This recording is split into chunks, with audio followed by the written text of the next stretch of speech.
Nous nous retrouvons aujourd'hui pour les 6 dernières lois du cerveau.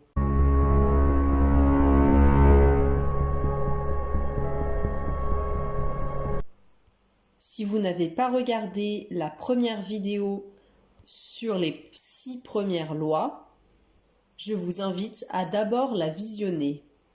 La 7e loi porte sur le sommeil. Une certaine biochimie à l'intérieur de notre corps fait s'affronter les substances du sommeil et les substances de l'éveil. Les substances qui seront les plus présentes détermineront notre état. Les substances du sommeil inhibent les neurones de l'éveil et nous font dormir. Nous n'avons pas tous besoin de la même quantité de sommeil, cependant, un manque de celui-ci nuirait à l'humeur, au travail et à la logique. Le sommeil est essentiel pour éliminer les toxines et les déchets des systèmes respiratoires, cardiovasculaires, glandulaires et cérébraux. Cet état permet à l'enfant de grandir, à nos défenses immunitaires de s'améliorer, à notre poids de se réguler et à notre mémoire de se consolider. Et il est préférable de faire à 15 heures dans l'après-midi une sieste de 20 minutes qui permet d'augmenter les performances de 34% chez les pilotes de la NASA. La 8e loi est le stress. Celui-ci dégage de l'adrénaline et du cortisol, ce qui est un danger puisque cela dérègle notre système. Cela augmente le risque de crise cardiaque et baisse la mémorisation.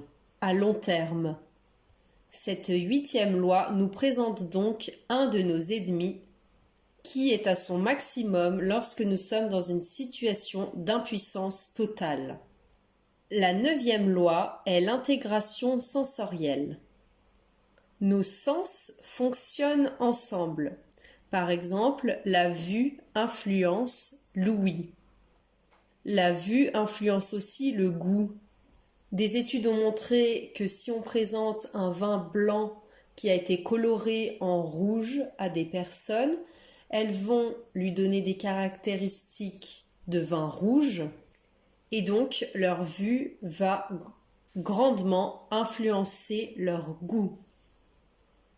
La 10e loi est la vision. Elle occupe la moitié des ressources du cerveau. Les images sont beaucoup mieux retenues que les mots et même mieux retenues que des paroles. Il faut donc privilégier la vision dans l'apprentissage. La 11e loi est le sexe du cerveau. Chez les hommes, l'amygdale est plus grosse, ce qui conduit à une production supérieure de sérotonine. La sérotonine pousse à la survie et régule les émotions. Elle a un effet antagoniste de la dopamine. Les femmes et les hommes ne vont pas réagir de la même façon face au stress. Les femmes vont plutôt se concentrer sur les détails, alors que les hommes vont plus voir la situation dans son ensemble. La 12e loi est l'exploration. Les bébés testent l'environnement dans lequel ils sont.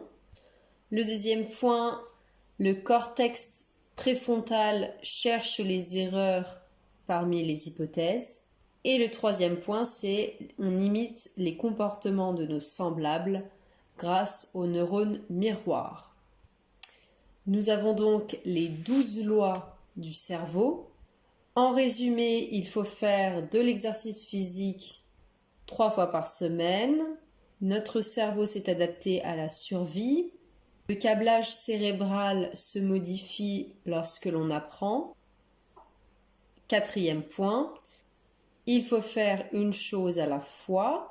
5e point, il faut revivre l'environnement dans lequel on a appris pour mieux se souvenir des informations.